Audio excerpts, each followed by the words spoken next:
makes you so sick at heart that you can't take part. You can't even passively take part. En lo que va del año hemos visto un importante avance de la izquierda en Latinoamérica, tal vez el avance más notable desde la llamada Marea Rosa, que llevó a muchos gobiernos latinos de izquierda al poder a principios de los 2000 y finales de los 90. Y es importante entender por qué está sucediendo esto, porque lo más importante, yo creo que lo más notable es de que está sucediendo en países que, al menos desde la perspectiva de la derecha, no deberían de estar dando un giro a la izquierda. Hablo principalmente de Perú, donde hace unos días y tras una elección muy reñida ganó Pedro Castillo, un profesor rural que muchos lo tachan de marxista o maoísta. Vemos que en Chile aprobaron una asamblea constitucional donde principalmente representantes de izquierda ganaron una mayoría. Y en México se refrendó de cierta manera el dominio de Morena en las elecciones del domingo pasado. Si bien no fue una victoria contundente, aplastante como en el 2018, sí representó un referendo positivo al mandato de López Obrador y de Morena. Y bueno, en todos estos casos, ¿por qué está sucediendo en nuestros países? Perú es el país grande latinoamericano que más ha crecido del 2000 para acá. Solo Panamá y República Dominicana han tenido un crecimiento del PIB más alto que Perú desde el 2000 para el 2019. México, que post-NAFTA se convirtió en la potencia exportadora manufacturera de Latinoamérica, y Chile, que es sin duda alguna el país que más representa el éxito económico latino, ¿no? Es el país más afluente. Y si han ido a Chile, definitivamente se siente, tal vez no primer mundo todavía, pero definitivamente se siente que está más allá que muchos de los demás países, ciertamente comparado a México, por ejemplo. Entonces este video es para explicar un poco por qué se está dando en estos países, porque lo que mucha gente en la derecha piensa es de que pues los pobres votan por la izquierda, votan por el populismo, y pues uno esperaría que esto se da en los países más pobres de la región, los más marginados. Esta teoría no explica por qué se está dando en los países que bajo los mismos estándares neoliberales son los más exitosos. ¿Por qué es que la gente en estas sociedades están rechazando el modelo que, según la derecha, los ha vuelto afluentes o los ha sacado de la pobreza, o los ha pues básicamente mejorado sus condiciones socioeconómicas? Así que vamos a ver unos datos. Como buen economista me gustan los datos. Vamos a ver los datos y vamos a construir una teoría de por qué se está dando esto. Así que, y estos son del Banco Mundial, para que luego no me acusen de datos. Tengo otros datos, o que son datos chairos o datos fifís. Este es el Banco Mundial. Y aquí vemos la línea de pobreza en Latinoamérica usando el estándar de $5.5 al día, que creo que es mucho más adecuado a lo que realmente es pobreza que la de 1.90, que es la que más se usa. Este es un poco más general. 1.90 es una línea casi de morirse de hambre, porque es relativo. Mucha gente no entiende esto. La línea de pobreza que usa el Banco Mundial, este famoso, que empezó la primera vez fue $1 al día, usando datos de paridad de poder adquisitivo, y esto se basa en Estados Unidos. O sea, se basa un ingreso en Estados Unidos en el 2011. Es decir, esto se refiere a cuánta gente viviría con un nivel de vida similar a alguien en Estados Unidos viviendo con $5.50 al día en el 2011. Eso es lo que se refiere a este número. Entonces, 1.90 pues obviamente es bajísimo. ¿Quién vive en Estados Unidos?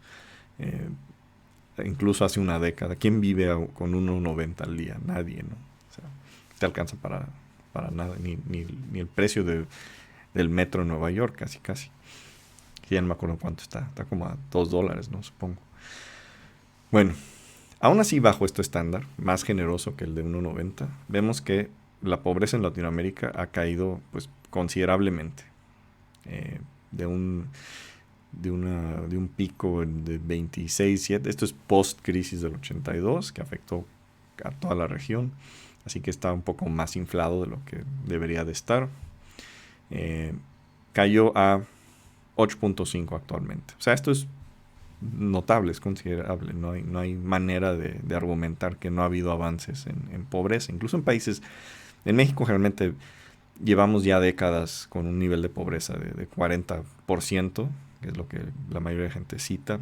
Pero incluso la pobreza extrema, que es la que es más cercana a esta figura de 5.5, sí ha habido un avance en México, hay que reconocer. Ahora veamos la desigualdad, porque también mucha gente, principalmente izquierda, argumenta, pues es que la desigualdad ha aumentado. Pues los datos dicen que no. Son las tasas el índice de Gini, que es el indicador más comúnmente usado para medir la desigualdad. Y pues vemos una tendencia claramente. O sea, Latinoamérica sigue siendo la región más desigual del mundo, pero ya vemos números mucho más aceptables. O sea, ya no hay países que exceden el punto 55, que era astronómico, ¿no? Y muy pocos ya superan el punto 5. Repito, esto para estándares, por ejemplo, europeos. O sea, el promedio de la OSD es 0.35. O sea, que ningún país latino llega incluso al promedio de la OSD. Los países nórdicos básicamente están como en 0.25. O sea que no hemos logrado resolver el problema de desigualdad, pero ha habido un avance. Por lo general, casi todos los países latinos hoy son menos desiguales de lo que eran hace 10, 20, 30 años. Todo esto, repito, vamos a tomar esto como hechos, como facts. Ya sé que podrán hacer críticas a estos números, pero mi teoría no depende en que critiquemos estos números. Mi teoría depende en que pensemos que son verídicos. Pero ahora veamos otro. Este es PIB per cápita, dólares constantes, y aquí a primera vista se ve que ha habido pues un avance contundente, ¿no? A través de los años. Pero vamos a interpretar estos números. De 1960 a 1980, ya de ahí es cuando empieza a haber problemas en la región, pues vemos un avance muy sólido y muy contundente. Y básicamente el PIB per cápita llegó casi al doble. Llegó casi a $7,000 para 1980 versus 3,692, es casi el doble. Después cae por la crisis del 82 y casi no avanza. Tarda hasta 1994 en llegar al nivel que estaba. O sea, fue más de una década perdida, casi una década y media perdida aquí. Y aún así el avance pues no es espectacular de ninguna manera.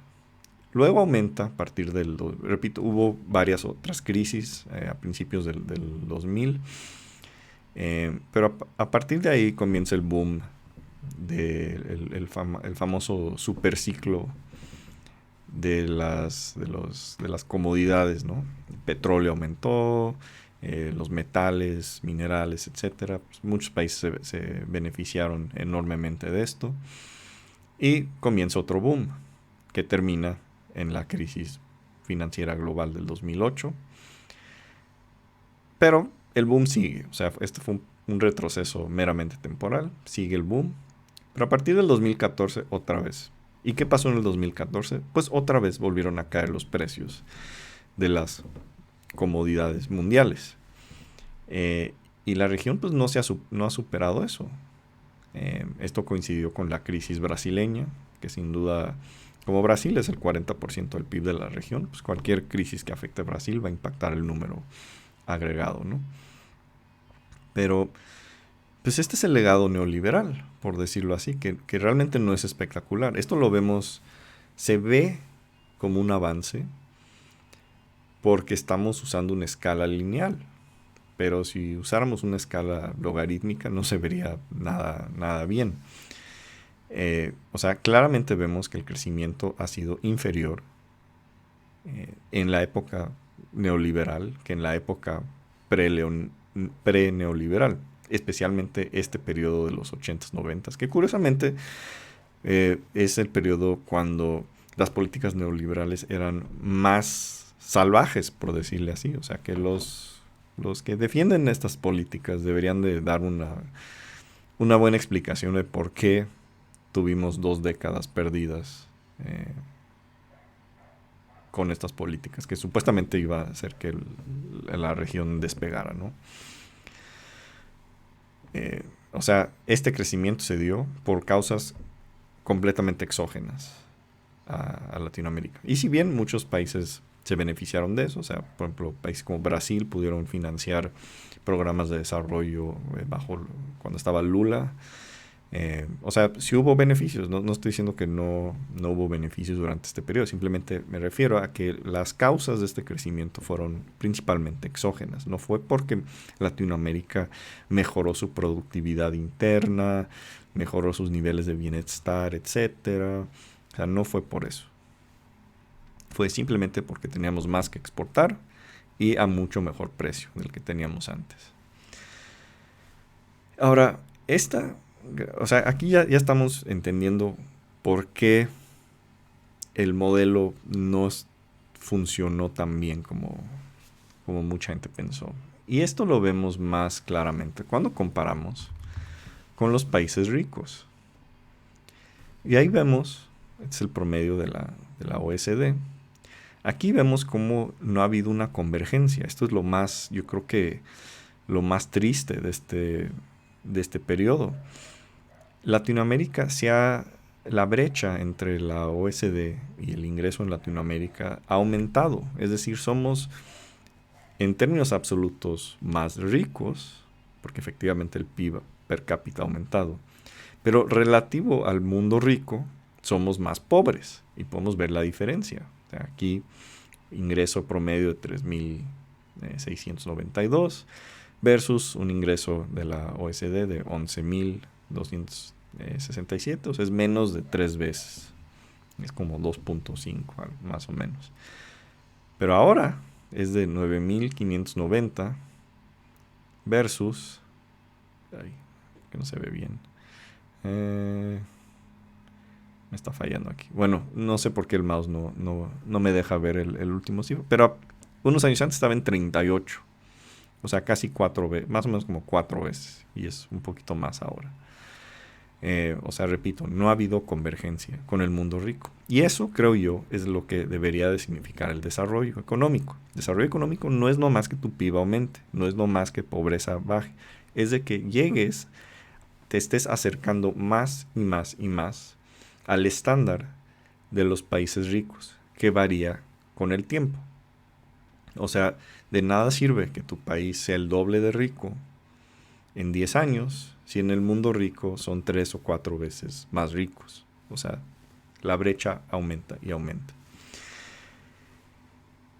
El otro factor es uno que no estoy enseñando en gráficos, pero el mismo OECD lo reconoce, que es el hecho de que si bien ha caído la pobreza y si bien ha habido un aumento en la clase media en algunos países, en México como que medio no, esta clase media no es lo que uno imagina como una clase media primermundista, por decirlo así. O sea, esta mítica familia suburbana de sitcom gringo, ¿no? No, la clase media en Latinoamérica es mucho más precaria que eso.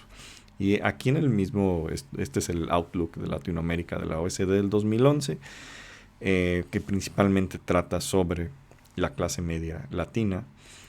Aquí dice algo que es muy, muy cierto, y yo creo que ahorita todos los que se creyeron ese libro que se publicó, creo que en el 2010 o más, que de México, país clase mediero, de Luis Rubio y creo que Luis de la Calle, estupidísimo ese libro, la verdad sí.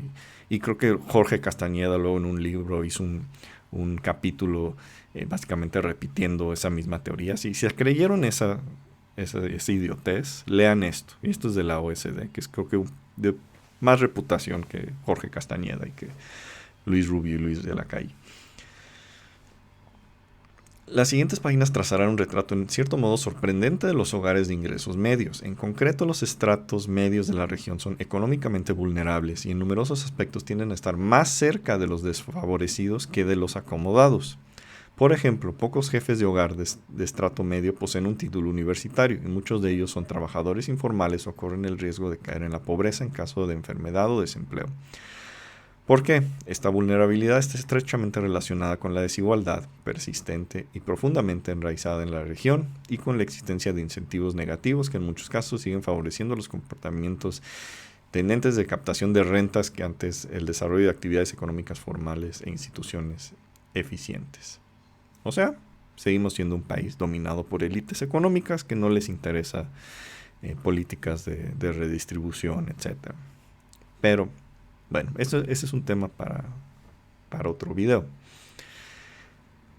La razón por la que estoy haciendo este video es para tratar de entender por qué, y repito, por qué este fenómeno se está dando en países que deberían de ser historias de éxito neoliberales en la región, como Perú o como Chile.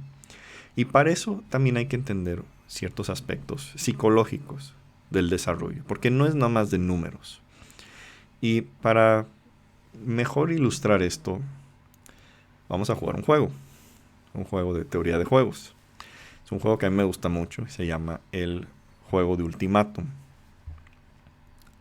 ¿Listos? Es muy sencillo y después de que les enseñe cómo se juega este juego, lo pueden hacer con sus novios, novias, esposos, esposas, amigos, colegas, etc. El juego consiste en esto.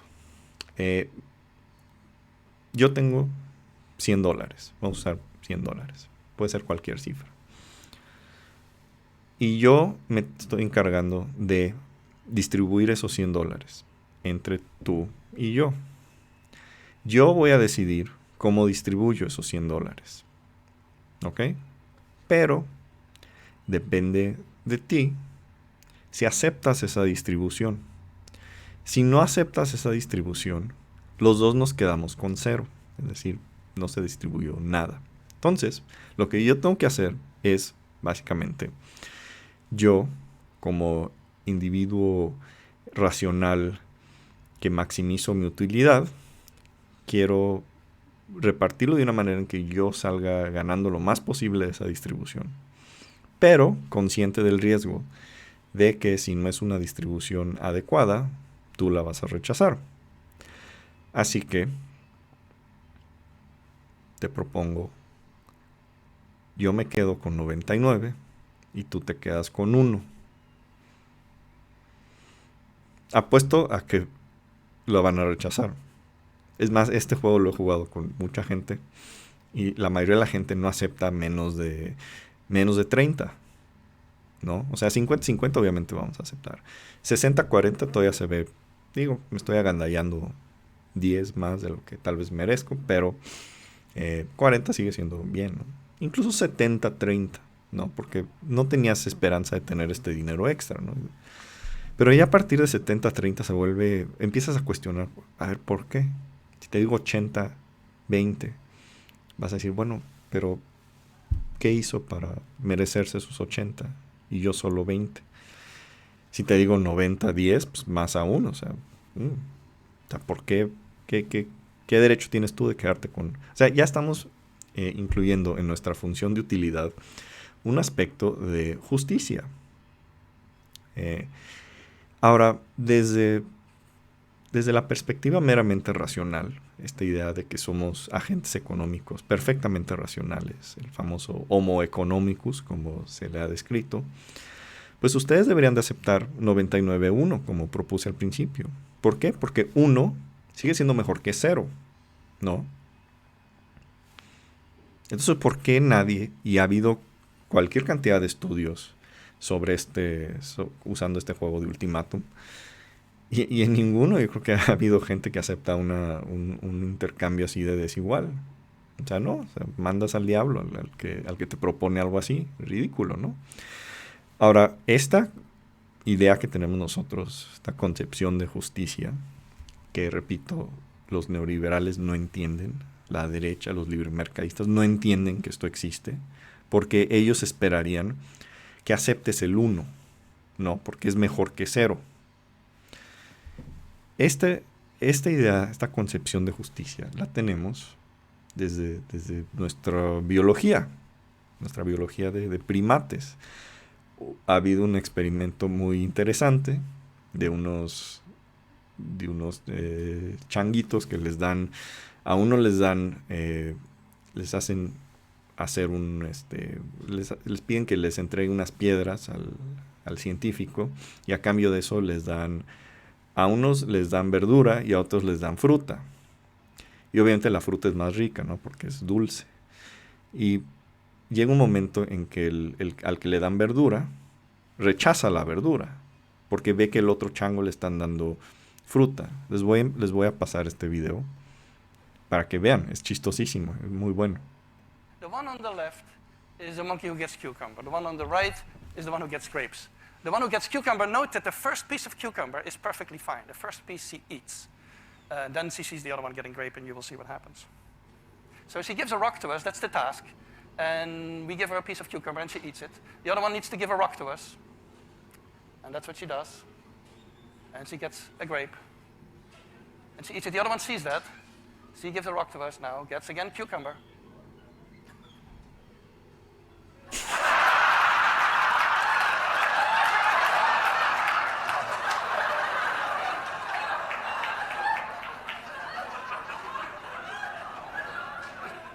She tests the rock now against the wall. She needs to give it to us. And she gets cucumber again.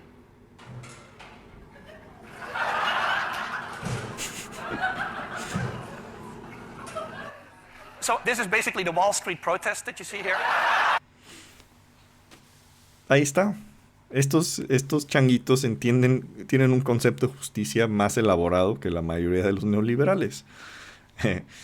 Y es por eso que tenemos este fenómeno. Aun cuando tus condiciones de vida mejoran, ya saliste de la pobreza absoluta, ya vives en un país un poco más egalitario, pero estás en una posición en que demandas más. Y justamente demandas más. Ya no te conformas con lo que te dan. Y lo digo porque hasta donde yo sé no se ha hecho esta prueba. Porque creo que sería un experimento muy caro. Que sería realmente darle dinero a la gente. O sea, hacer otra vez este juego del ultimátum, pero realmente dándole dinero de verdad a la gente. Y yo tengo la sospecha de que mientras mayor necesidad tenga la persona, más va a aceptar una distribución desigual. Es decir, si te estás muriendo de hambre y te propongo el 99-1, lo más probable es que lo aceptes. Pero si ya tienes un nivel cómodo, donde perder 20 o 30 no te afecta realmente, pues entonces lo rechazas por venganza ante esta injusticia, ¿no? Y obviamente 30 o 20 es mucho mayor que 0, pero aún así estás dispuesto a rechazar una situación desigual porque ya tienes cierto grado de bienestar, que es lo que vemos aquí. O sea, ya tienes un ingreso donde tal vez ya tu preocupación, o al menos para mucha gente, no es ¿qué voy a comer mañana? Y ya con eso te puedes dar el lujo, si se puede decir así, de tener diferentes cosas de que quejarte. Y eso es perfectamente válido. Repito, los liberales no entienden esto, porque para ellos creen que aunque sea tu ingreso aumente por 1, mientras el de los ultra ricos aumente estratosféricamente, pues deberías estar satisfecho con eso. No te puedes quejar, ¿no? 1 es mayor que 0. Pero no, cuando ya ese 1 no te representa alguna necesidad, pues entonces ya te puedes dar el lujo de quejarte. ¿Sabes qué? Pues no es de que yo gane 1 o 10 más, es de que no es justo ver que otro gane 10,000 más, no haciendo nada que realmente amerite ganar eso. Por eso es que las sociedades más clase medieras, o que ya salieron de esa pobreza absoluta, de esa miseria total, les empieza a importar cosas relacionadas a la justicia. Ya sé que ese término no le gusta a la derecha, justicia social, pero sí es algo que ya les preocupa más. Y esa queja de la derecha, de que hay estos socialistas de champaña, están quejándose del sistema, están quejando del capitalismo desde sus iPhones, etcétera. Pues sí, por eso se da ese fenómeno, porque ya estás en una posición donde te puedes quejar de injusticias que antes no tenías de qué quejarte, porque te importaban otras cosas, te importaba qué vas a comer mañana, ¿no? Tengo techo sobre mi casa, cosas así. Y esto está relacionado un poco también a una teoría psicológica, que es la pirámide de necesidades de Maslow. Yo no soy muy fan de esta teoría, la verdad. No siento que es así como que medio psicología corporativa. Pero la idea es un poco consistente con lo que estoy explicando. Es decir, la pirámide de Maslow es de que los seres humanos tienen ciertas necesidades, de las cuales unas vienen antes que otras, ¿no? O sea, la más básica pues, son las necesidades fisiológicas, comida, o sea, lo que necesitas para vivir. Ya después te vas preocupando por otras cosas, ¿no? Seguridad, etcétera, relaciones, amistades, y ya la cima de la pirámide es la autoactualización, ¿no? No hay mucha crítica sobre esta teoría, así que repito, no es de que se la tienen que creer, pero es simplemente para darse una idea de cómo piensa la gente cuando está aquí versus cuando está acá, ¿ya? Y por eso es que vemos un país que ha tenido estos avances como Perú, o que ya ha llegado a un nivel de afluencia como Chile. Pues la gente demanda más. Ya lo que el status quo que existía antes ya no satisface las necesidades de esa gente cuando ya está en un nivel de ingreso mayor. Ya cuando pocos se tienen que preocupar de que comen esas necesidades fisiológicas básicas. Ya te puedes dar el lujo de quejarte de la desigualdad, de identificar injusticias, de darte cuenta que pues en el trabajo mereces más derechos, no mereces trabajar en una situación precaria, no mereces ser un repartidor de Uber, mereces un trabajo estable, mereces poder quejarte con tus representantes, mereces pertenecer a un sindicato, cosas así. Esas son las cosas que la gente en estos niveles de ingreso se queja, no tanto cuando están aquí. Entonces, repito, esto es algo que la derecha no entiende. Repito, no entienden, porque he tenido cualquier cantidad de debates con esta gente y no entiende por qué la gente no acepta ese 99-1. Porque 1 es mejor que 0, deberíamos estar contentos, deberíamos de agradecer todo lo que este modelo libremercadista nos ha dado. Nos deberíamos de agradecer que hemos tenido este crecimiento bastante insatisfactorio comparado al que teníamos antes. Pero sí, ya no hay que quejarnos. Somos menos, seguimos siendo la región más desigual del mundo, por mucho. Simplemente somos menos desiguales. Y entonces ya no hay que quejarnos. Vamos bien. Pues no es de que mi crítica contra el progreso no es de que punto B, que es hoy, sea mayor a punto A, que era hace 10 años o 20 años. No. El chiste es que la gente está consciente de que punto B es demasiado bajo a lo que debería de ser. O sea, que merecemos más. Y eso es, repito, lo que la derecha no entiende. Es por eso que piensan que gente como Pedro Castillo o como López Obrador ganan porque la gente es idiota, porque es ignorante, porque el populismo los convenció, y no entienden de que es un rechazo al modelo, que francamente no está cumpliendo las expectativas ya mayores que tiene la gente cuando ya llega a un nivel de ingreso mayor, cuando ya necesidades básicas están cubiertas. Eso es lo que no entienden. Y no van a entender.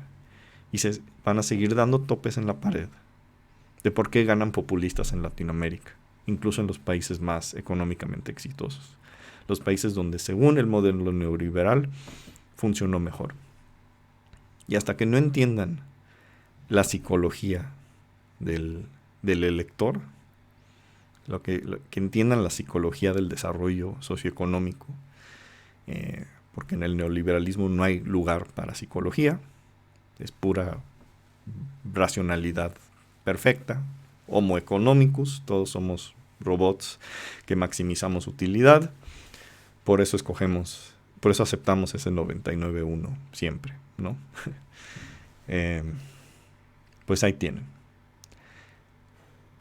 Creo que para mí es muy fácil explicar esto. No veo nada de raro de que en el país que más creció en los últimos 10 años gane un profesor rural como Pedro Castillo. No se me hace nada raro que un país que se volvió el centro manufacturero exportador de Latinoamérica como México vota también por un populista de izquierda como AMLO, o que Chile está en vísperas de crear una nueva constitución dominada principalmente por constituyentes de izquierda. Nada de eso debería de ser una gran sorpresa si entiendes los factores psicológicos que hay detrás del desarrollo económico. La derecha no lo va a entender y no van a cambiar. Y van a seguir perdiendo.